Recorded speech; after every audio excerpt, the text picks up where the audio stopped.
ときた金曜日今夜はバレたい久しぶりだからこのドレス着て朝まで騒ぐあの子は来るかなとりあえず I'm calling you Hey you どこにいんの Come here 会いに来てよ寂しいからじゃないの今君が欲しいの知りたいの Hey 君の気持ち今夜からは You are my candy boy その帽子マジ可愛いね Salut tout le monde, ici Nico Nico, le fondateur et directeur éditorial de Chatto Chatto, la petite maison d'édition de manga qui monte. Bon, alors vous me verrez pas tous les jours habillé comme ça, parce que là en l'occurrence j'ai eu pas mal de rendez-vous. Pour que vous compreniez un petit peu comment ça se passe Japan Expo, il y a deux côtés de Japan Expo que les gens ne voient pas. Il y a le côté visiteur, avec plein de stands dans lesquels on peut acheter des choses, le stand éditeur dans lequel on va vendre les mangas et tout. Mais il y a une autre partie un peu différente qui est la partie B2B, la partie business, qui elle est beaucoup plus sérieuse et un petit peu comme avec la K-Expo, c'est une partie où on va faire pas mal de réunions avec nos partenaires. Donc là, ici, majoritairement, ça va être nos partenaires japonais. Dans mon cas et dans le cas de Chatto Chatto, chaque année, effectivement, je fais des réunions avec nos partenaires et des fois, je vais rencontrer de nouveaux potentiels partenaires avec qui on va collaborer dans le futur. Quand on va aller faire les réunions avec les partenaires habituels, ça va être souvent comme un conseil de classe. On va leur montrer comment va la société, qu'est-ce qu'on compte faire dans les prochaines années et qu'est-ce qu'on voudrait mettre en place. Et de la même manière, eux vont nous montrer les différents titres qui vont sortir et ils vont nous proposer une sélection de titres qui pourraient potentiellement nous intéresser. Spoiler alerte, souvent ce n'est pas le cas, il n'y a aucune de ces séries qui nous intéresse et c'est une autre série de leur catalogue qui va nous intéresser. Et là, ça tombe bien, typiquement, j'ai rencontré un nouvel éditeur qui a voulu qu'on se rencontre. Et on a discuté, j'ai fait les présentations et il m'a présenté 3 sélections de titres qui finalement ne correspondaient pas vraiment au catalogue de Chatto Chatto. Et ce qui est très drôle, c'est que dans le tas de mangas qu'ils avaient sur leur table, il y a un manga qui m'a tapé dans l'œil parce qu'en fait, il était déjà dans ma base de données des mangas que j'ai envie de sortir. Si vous ne le savez pas, la manière dont je travaille, j'ai une base de données avec plein de mangas. Je crois qu'il y en a 200 ou 300.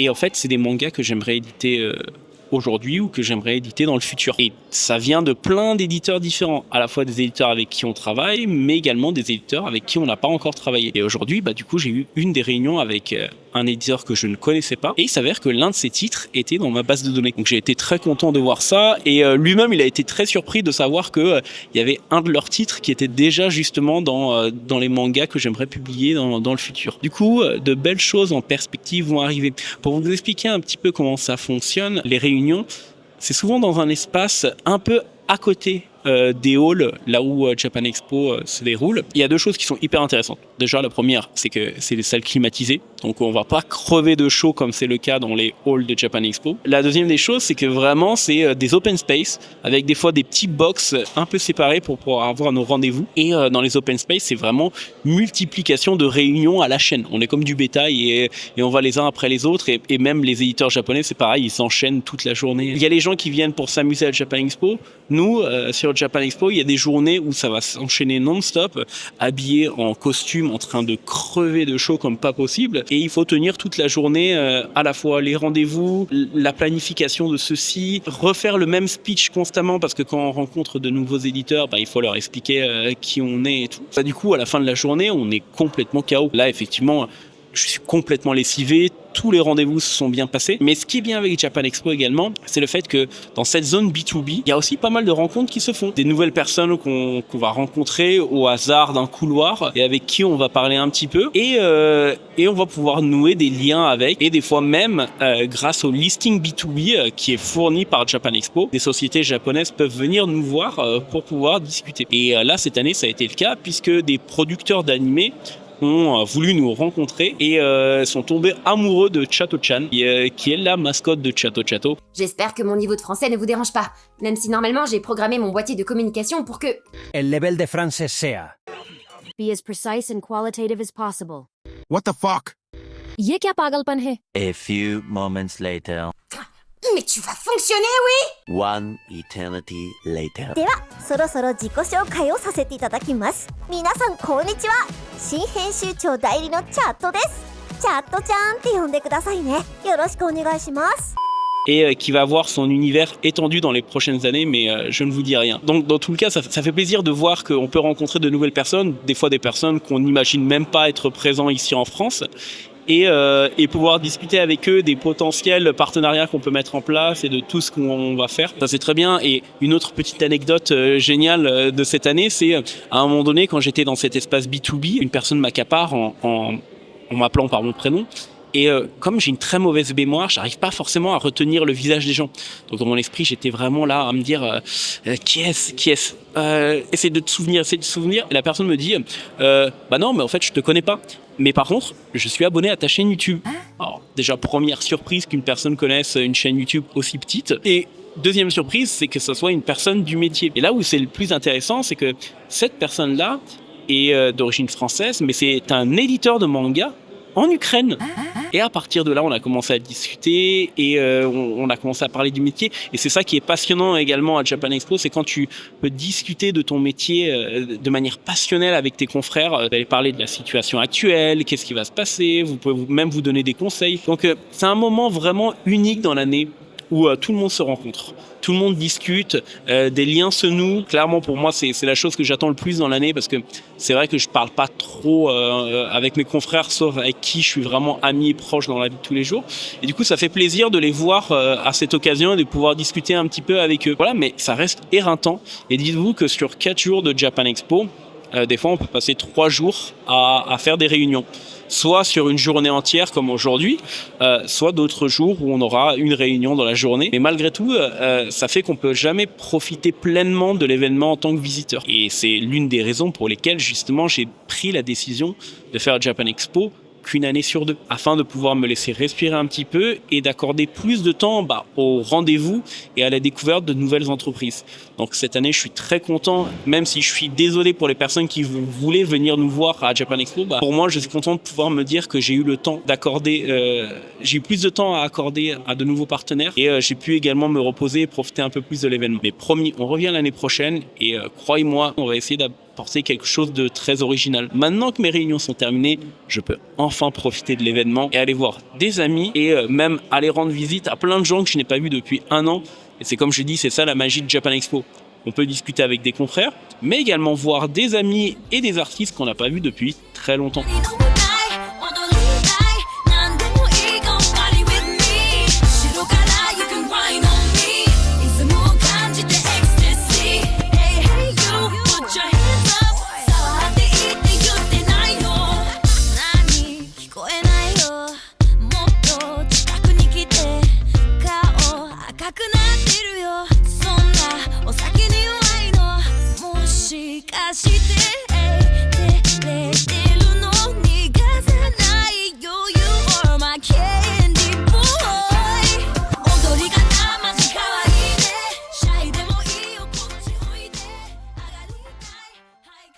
Je viens de sortir de l'exposition de Boichi, qui est un mangaka et un artiste que j'apprécie énormément. C'est un auteur que j'ai découvert il y a de cela très longtemps avec sa série Sunken Rock, mais que la majorité des personnes connaissent aujourd'hui grâce à Dr. Stone, qui a fait un carton notamment grâce à l'animé. Il y a une chose que j'adore avec Boichi, c'est vraiment son style ultra dynamique qui arrive vraiment à mettre en lumière l'action, mais également l'anatomie humaine, puisqu'il a un style vraiment particulier. Et pour la petite anecdote, je suis en contact avec Boichi et également son confrère qui fait office d'agent depuis quelques années également, parce que à la base je voulais faire une illustration anniversaire pour Chato Chato et il m'a gentiment dit que malheureusement vu ses tarifs, étant donné qu'il travaille avec de grands groupes notamment Disney et tout ça, sont un peu élevés et il peut pas les baisser par respect pour les autres entreprises, ce que j'ai compris totalement. Mais tôt ou tard on finira par travailler avec lui. Et ce qui est génial justement avec Japan Expo, lorsqu'on a un peu de temps libre, c'est qu'on peut visiter ce genre d'exposition et prendre son temps, chose que je n'aurais pas pu faire si chaque année Chateau Chateau participait à Japan Expo avec un stand, à devoir gérer des staffs et autres. Donc je suis très content d'avoir vu cette exposition. Je suis très content de pouvoir me dire que je suis en contact avec Boichi-sama, qui d'ailleurs n'est pas d'origine japonaise, il est d'origine coréenne, mais aujourd'hui est plus connu au Japon qu'en Corée. Et de pouvoir me dire que peut-être un jour, une illustration faite par le grand maître Boichi arrivera pour Chateau Chateau. On verra dans le futur. En attendant, moi je continue à regarder toutes les autres expos que Japan Expo a à offrir, et il y en a pas mal.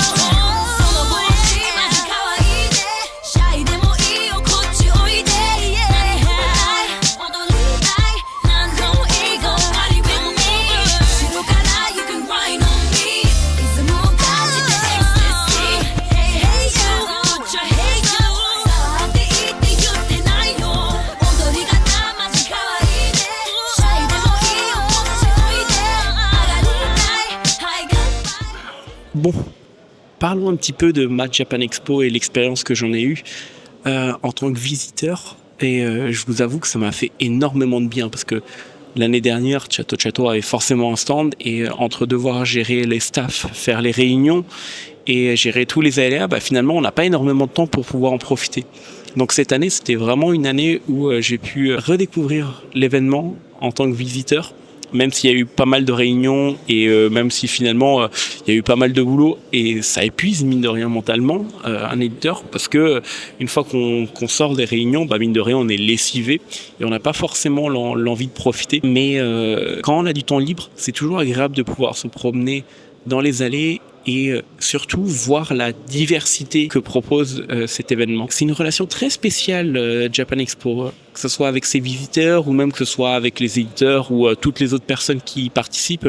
C'est un petit peu une relation amour-haine dans le sens où effectivement pour les personnes qui y participent, c'est la fatigue, c'est la préparation, ça coûte cher, donc on n'est pas jamais sûr de retomber sur nos pattes et du coup quand Japan Expo se termine, on est toujours là à se dire qu'on ne va plus jamais le refaire parce que en l'occurrence ça nous a tellement fatigué qu'on n'a pas envie de le refaire l'année d'après et le lendemain on a tendance à conserver que les bons souvenirs et à vouloir se dire chouette, ça revient l'année prochaine. Le côté amour, c'est vraiment cette chose spécifique qu'a cet événement. Japan Expo est un endroit où littéralement tout le monde se regroupe, où j'ai l'impression que les gens mettent de côté tous leurs problèmes, mettre de côté leurs opinions. Et la seule chose à laquelle on pense, c'est finalement s'amuser, partager la même passion, même se découvrir, voire se redécouvrir et rencontrer des personnes. C'est ce qui me plaît le plus à Japan Expo, cette facilité qu'on peut avoir justement à nouer des amitiés, à rencontrer des gens, à créer des liens. Et ça, même si pas mal de conventions en région peuvent le faire, Japan Expo le fait à un tout autre niveau. C'est un événement dans lequel on va et on a l'impression d'être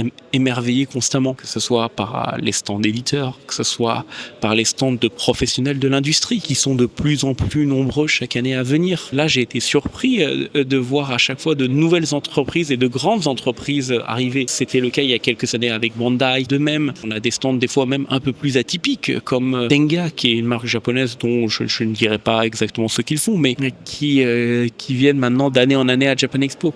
Et chaque année, c'est des nouvelles grandes marques, c'est des nouveaux studios de jeux vidéo, c'est des nouveaux grands acteurs de la pop culture japonaise qui ont tendance à faire le déplacement pour venir se présenter à Japan Expo. Et ce qui est génial, c'est que les gens, ils sont assez réceptifs. Et vraiment, c'est, comme je le disais, c'est un parc d'attractions. Même 4 jours ne suffiraient pas à tout voir et à pouvoir tout faire. On a beau s'y préparer à l'avance. J'avais préparé cette année un planning indiquant toutes les conférences que je voulais faire et toutes les activités que je voulais faire.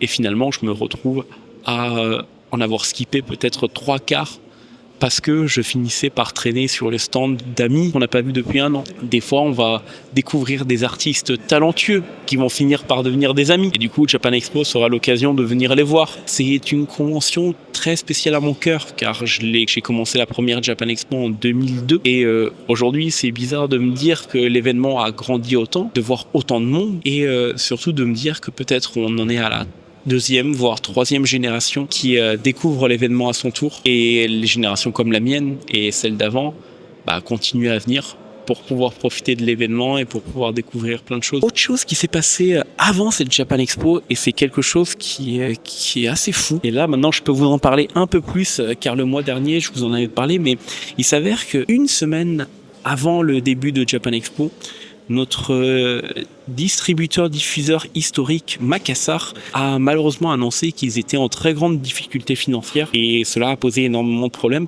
car c'est qu'une question de temps avant que malheureusement ils viennent à fermer. Et le problème, lorsque ton distributeur est dans une impasse comme celle-ci, ou dans une difficulté financière comme celle-ci, c'est que toi, tu as très peu de temps malheureusement pour pouvoir retrouver un distributeur-diffuseur et faire le nécessaire pour que tes stocks ne soient pas bloqués. Et j'ai eu de la chance. Depuis plusieurs années, il y a plusieurs distributeurs-diffuseurs qui voulaient travailler avec la maison d'édition. Et jusqu'à présent, j'ai toujours refusé, car je leur ai expliqué très clairement que je restais fidèle à nos partenaires historiques qui ont toujours cru en nous et qui ont toujours été là pour nous dès le départ. Donc je voulais être sûr et certain que le moment où je quitterais le navire, ça serait le moment où le navire aurait coulé, ou quasiment coulé. Et là, malheureusement, même si j'aimerais espérer que la situation s'améliore, on est quasiment à la fin. Du coup, il a fallu trouver une solution. Et le problème, c'est que ça a rajouté du travail à ma préparation de Japan Expo, là où j'aurais espéré cette année vraiment avoir du temps libre. Donc, imaginez-vous, ni une ni deux, j'ai dû foncer, contacter tous les distributeurs-diffuseurs avec qui on avait été en contact ces dernières années et leur dire que maintenant les vannes étaient ouvertes et qu'on pouvait se voir. Et en une journée, j'ai dû regrouper tous les rendez-vous, et cela 2 jours avant Japan Expo, afin d'entendre ce que chaque distributeur-diffuseur avait à me proposer et prendre une décision. Et à l'heure où vous regardez cette vidéo, la décision a été prise, et j'espère que je pourrai vous annoncer notre nouveau distributeur dès le mois prochain. Mais c'était du travail supplémentaire qui s'est ajouté à la charge de travail qu'il y avait déjà. Et c'est là où je me dis que même les années où finalement je viens en tant que visiteur à Japan Expo, finalement j'ai quand même pas mal de boulot, et du coup je peux pas profiter de l'événement autant que je l'aurais voulu. Mais bon, que voulez-vous, ça fait partie de la vie d'éditeur, et là où je suis heureux, c'est de pouvoir me dire que en faisant cet événement, je continue à alimenter la passion que j'ai pour le manga et l'animation japonaise. Pas mal de stands cette année m'ont particulièrement plu, et sur lesquels finalement j'ai fait quand même quelques emplettes. Je vous montrerai un petit peu, mais j'ai été content de voir le stand All the Anime, qui vendait pas mal de vinyles d'animés, et je trouve ça suffisamment entre guillemets original pour que je craque, et j'ai craqué pour un sublime vinyle autour d'un de mes films d'animation préférés qui s'appelle José. Et du coup, ce vinyle était absolument sublime, et il fallait absolument que je l'achète. Et tous les produits qu'il proposait chez All the Anime sont absolument fantastiques, des coffrets Blu-ray en passant par les vinyles et tous les autres produits. J'ai été également très heureux de voir que l'un de mes animés préférés, qui s'appelle Anohana, est arrivé en Blu-ray chez All the Anime. J'ai été surpris, et ça c'est génial également avec Japan Expo, parce que des fois on peut avoir des magnifiques surprises. D'ailleurs, pour la petite anecdote, je suis tellement fan de la série que j'avais importé une version australienne de l'animé, parce qu'il n'y avait aucune version qui était disponible en Europe, aux États-Unis ou ailleurs, à part au Japon. Et du coup à l'époque, il me fallait des sous-titres en anglais ou en français, et le seul Blu-ray qu'il avait, c'était la version australienne. Donc j'avais fait importer la version australienne de Anohana, et je suis content aujourd'hui de me dire que j'ai pu acheter la série en Blu-ray sur le stand All the Anime. D'autres stands m'ont particulièrement plu. Il y a les stands associatifs qui sont toujours absolument géniaux pour pouvoir se poser et pour pouvoir en profiter. Il y a JM Productions qui est un partenaire depuis quelques années et qui fait pas mal d'animations. Ça va de quiz en passant par des visionnages de courts-métrages. Ils mettent en avant également leur VTubeuse, Konata Nekoyama, qui est également la mascotte de leur site internet, puisque avant tout, JM Productions a plusieurs choses, dont Konata Nekoyama, qui est un site d'information. Donc si vous voulez vous informer sur l'actualité ciné, animé, musique, film, n'hésitez pas à y aller. C'est un très bon site. Et du coup, ils ont une VTubeuse également, un peu comme chez nous avec Chato-chan. Donc c'était normal de trouver des synergies. Donc c'était un stand où j'aime particulièrement me rendre. Et ce qui était bien, c'est que cette année, juste à côté, il y avait le stand de Ici Japon, qui est une connaissance à moi, avec qui je m'entends très très bien. Et du coup, ça m'a fait plaisir de voir Tev et toutes ses équipes, notamment le projet Odyssée, que je soutiens énormément. C'est un projet absolument fantastique. Je vous en avais parlé le mois dernier avec la soirée Tetris. Et c'était génial de pouvoir voir, entre guillemets, pour la première fois, un stand aux couleurs d'Odyssée, dans lequel vous pouviez venir profiter des bornes d'arcade qui appartiennent au musée et comprendre un petit peu le but de l'association et ce qu'ils font. De l'autre côté, il y avait également la partie e-sport que j'aime énormément, parce que je soutiens cette équipe e-sport, je l'ai vu évoluer, je l'ai vu grandir, et c'est un projet également que je trouve fantastique, qui est beaucoup plus complexe qu'on ne l'imagine. Un jour peut-être je vous en parlerai, mais le milieu de l'e-sport et créer une structure e-sport est quelque chose d'extrêmement compliqué. Donc je trouve ça génial qu'ils aient fait le déplacement, et sur le stand on pouvait faire des découvertes des jeux sur lesquels ils sont, notamment League of Legends, Super Smash Bros. Et le plus récent d'entre tous, 2XKO, dont je suis nul, mais alors terrible. Et ce qui est intéressant, c'est que l'équipe ici Japon e-sport a une gaming house à Bussy-Saint-Georges. Et du coup, quand elle rouvrira, je crois au mois de septembre, il sera possible de venir de temps en temps pour pouvoir découvrir à la fois l'équipe, les jeux qu'ils font et s'amuser. Donc ça, c'était cool. Et après, il y avait l'équipe ici Japon qui était pris d'assaut parce qu'ils sont très populaires sur YouTube.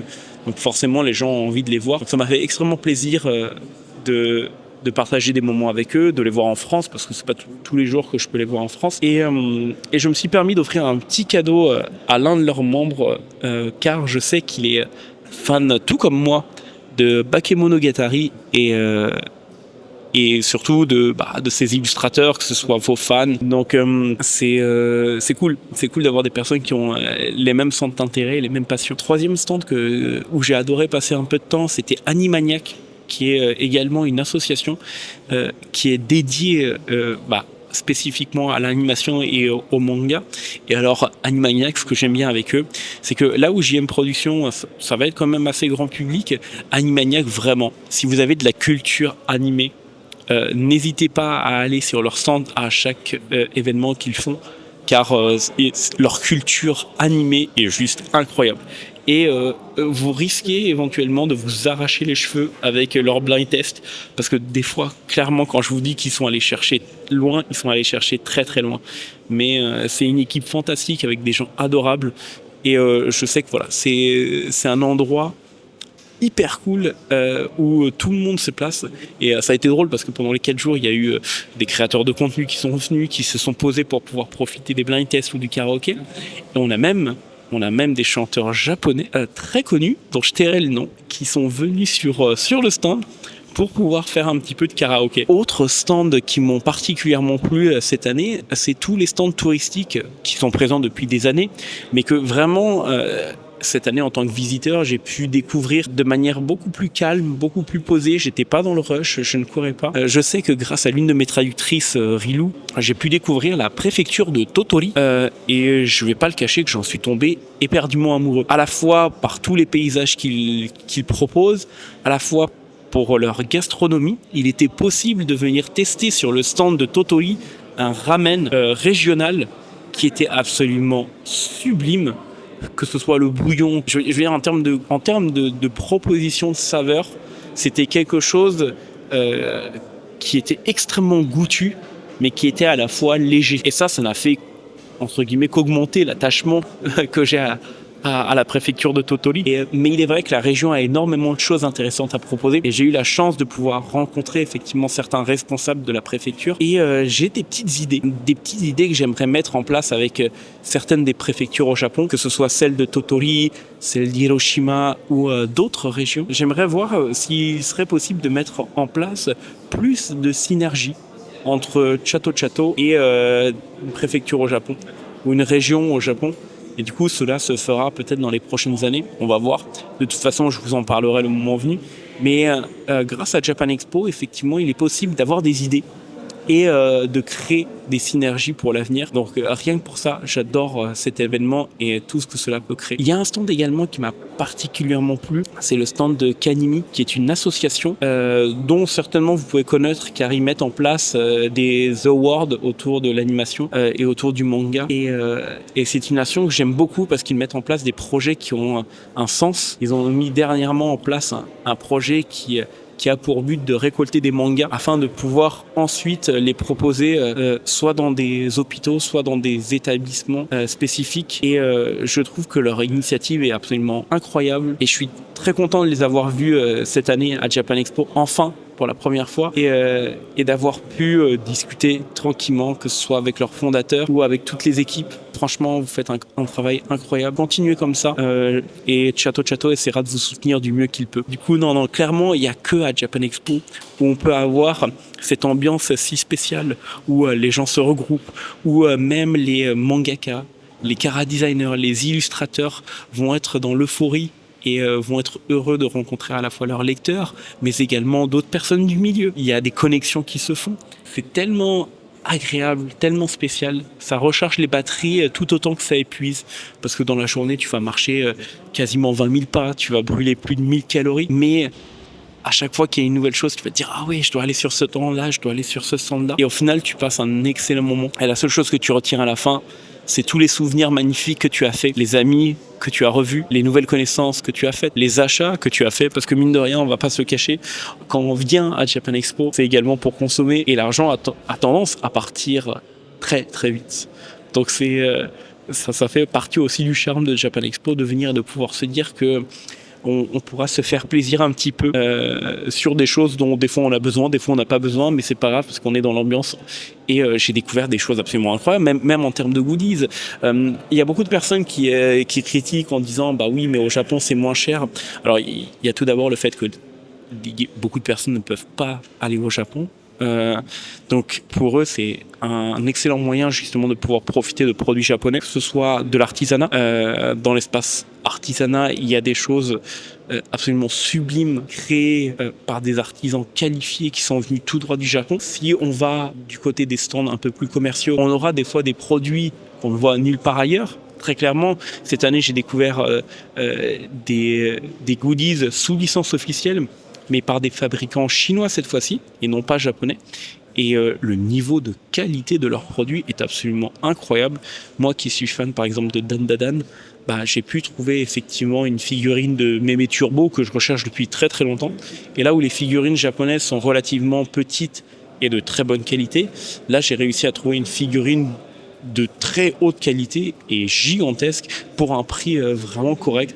Donc ça, je sais que je ne pourrais pas le trouver ailleurs, ni dans les boutiques à Paris, ni dans d'autres conventions. Et peu importe ce qu'on cherche, on sait qu'à Japan Expo, on trouvera forcément quelque chose qui nous plaira. Donc si je fais le ratio entre les conférences extrêmement intéressantes, toutes les choses qu'on peut découvrir, toutes les choses qu'on peut acheter, c'est vrai qu'on pourrait avoir tendance à se plaindre un petit peu des prix qui augmentent d'année en année.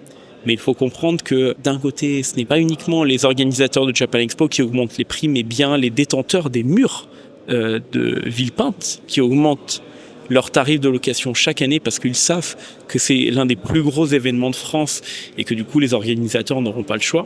Du moins ça c'est ce que je pense. Et de deux, quand on veut proposer un tel niveau de diversité, que ce soit dans les conférences, que ce soit dans ce qu'on peut proposer, c'est vrai que on est obligé malheureusement d'augmenter les prix. Et quand on fait le comparatif par rapport à d'autres événements, notamment la Anime Expo aux États-Unis, qui est un peu moins grand que la Japan Expo, mais qui a vraiment énormément compté pour les Américains depuis plusieurs années, le pass à la Anime Expo, je crois, est à $90, ce qui est énorme. Et je me dis qu'on est quand même encore bien heureux en France d'avoir un tel événement pour ce prix-là. Mais je peux comprendre totalement que les prix soient un peu trop élevés et que c'est pas forcément un truc que on va venir sur un coup de tête le dimanche. Une Japan Expo, ça se prépare à l'avance, que ce soit pour les éditeurs, que ce soit pour les stands, que ce soit pour les visiteurs. C'est un événement qu'on va préparer plusieurs mois à l'avance. Et j'ai tendance à me dire que si on le prépare plusieurs mois à l'avance, on sait déjà que le prix d'entrée va représenter quand même une partie du budget. Au final, qu'est-ce que je pourrais dire de Japan Expo ? Il y a beaucoup de monde. Les prix d'entrée peuvent être relativement élevés. Et il est vrai que chaque année, les gens n'auront tendance qu'à pointer du doigt les mauvaises choses ou les choses qui doivent être retravaillées. Mais ils vont rarement mettre en avance finalement toutes les choses qu'apporte également l'événement. Revoir ses amis, passer un excellent moment, pouvoir découvrir des choses, que ce soit en termes de culture japonaise, que ce soit en termes de manga, que ce soit en termes d'anime, que ce soit en termes de pop culture en règle générale. Là, cette année, c'était incroyable. Il y avait littéralement du catch qui était de retour après plusieurs années. Alors l'année dernière, je crois que le catch était également revenu, mais ça fait du bien de pouvoir se dire à chaque coin, on découvre une nouvelle chose. À chaque coin, on va être émerveillé et on va se dire que voilà, on peut rester un petit instant pour découvrir une activité, des gens, des artistes. Ça, il n'y a que des événements comme Japan Expo qui peuvent le prouver. Donc rien que pour cela, je me dis que c'est un événement dont certes, on va continuer à se plaindre à travers les années des prix ou alors de la foule ou alors du fait qu'il fasse chaud. Mais au final, si les gens reviennent, si de nouvelles personnes viennent, c'est que l'événement a beaucoup à offrir. Et rien que pour ça, j'essaierai toujours d'être fidèle à Japan Expo, même si je continue à le dire, je suis très content de pouvoir me dire qu'on le fait qu'une année sur deux avec un stand, car ça me laisse un peu de temps pour pouvoir profiter de l'événement et profiter de vous que j'ai rencontrés et de toutes les nouvelles personnes absolument formidables que j'ai pu rencontrer à travers cet événement. Merci à tous d'avoir regardé cette vidéo. Prochain journal de bord, on va se remettre au travail afin de pouvoir vous parler de tout ce qui va arriver pour la rentrée et du coup tous les changements qui vont être faits à la suite du changement de distributeur-diffuseur. Si cela vous a plu, n'hésitez pas à vous abonner à la chaîne et à cliquer sur la cloche de notification. En attendant, profitez un petit peu de votre été, hydratez-vous énormément car il fait une chaleur de dingue et toutefois j'espère que quand vous regarderez cette vidéo, il fera plus aussi chaud. C'était Nico. Tchuss tout le monde.